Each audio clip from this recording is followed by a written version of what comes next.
going on, guys? I'd like to take a second and start out today's video with a huge shout out and a big thank you to Jay's Fine Line Rigs in Flint, Texas.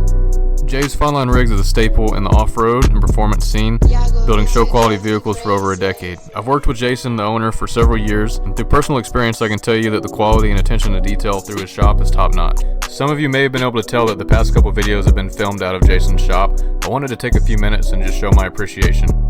So if you're looking to take your build to the next level, I would definitely take it to Jay's Fine Line Rigs.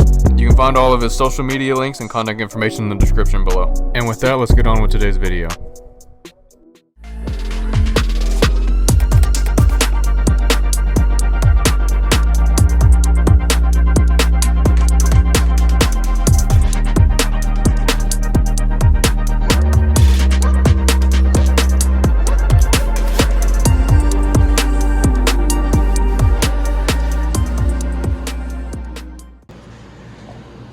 So one of the biggest challenges with rear mount and mid mount turbos, or remote mounted turbos in general, is the fact that the turbo is so far away from the engine, and or the turbo is below the engine oil pan level, so you're not able to scavenge your oil back to the pan. And that is where a scavenge pump comes in. But the issue is that most scavenge pumps don't have a lot of vacuum flow. They push better than they pull, essentially.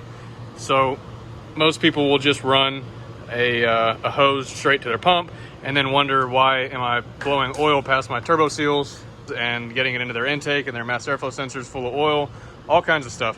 The fix for that is going to be basically its own remote oil pan. It's going to act like the oil pan of the engine and gravity drain with a vent.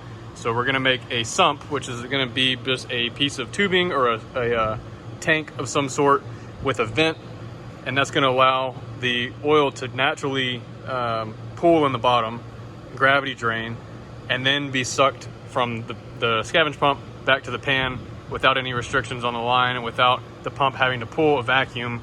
It's all going to be gravity. So that's the fix, and I've put it off for too long, so we're going to go ahead and come up with something. Now there's a couple ways that we can do this. We can either do it with a pipe, which some people do, or we can do it with some stainless steel sheeting and TIG weld them together. I was going to do that, but I think the best solution for me is going to be pipe.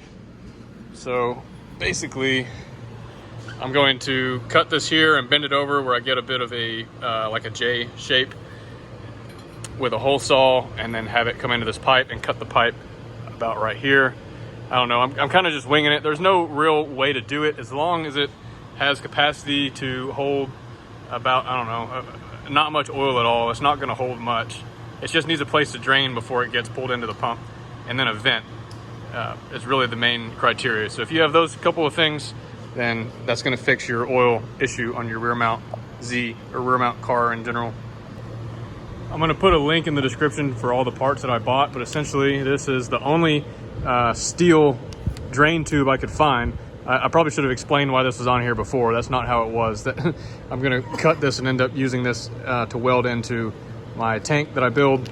This is a weld-in stainless steel bung for the vent hose. It's going to go on the top.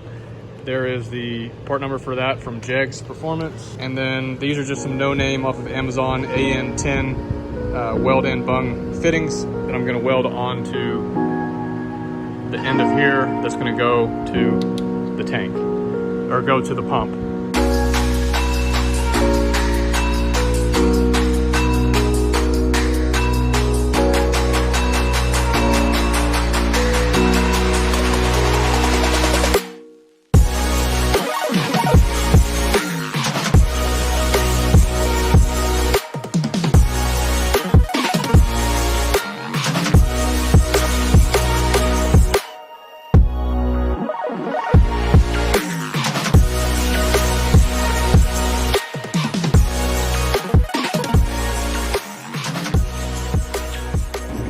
Don't want it to go boom. Kaboom! Oh, damn!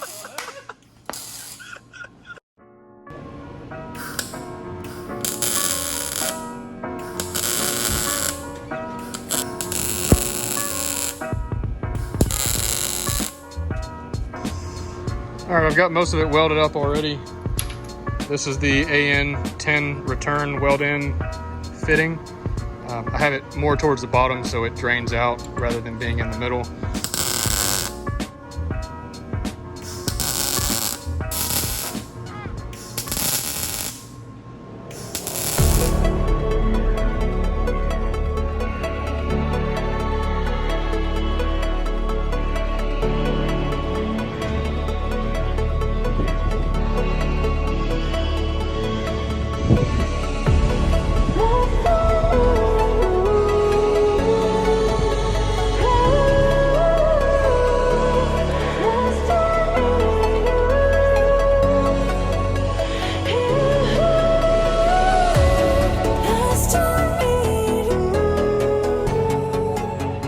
That is the final product. We have it bolted on with a new gasket. Our return to the pump line was shortened about as short as it could possibly be. That just ended up being the perfect length, to be honest. Did not do that on purpose. We've got our AN10 fitting welded onto the end with our vent, which is going up into the bumper cavity, which is high enough so that nothing can get in it or it doesn't rise. But that should solve our oil return issue, keep it from blowing out turbo seals and keep everything flowing nice. So tell them what people are supposed to do after they watch a video. Like and subscribe. Yeah, and then hit the notification bell thingy. Hell yeah, leave a comment too. That too. Yeah, do all the things. Any little thing you can do to interact with the videos is extremely helpful, and I really appreciate it. So until next time.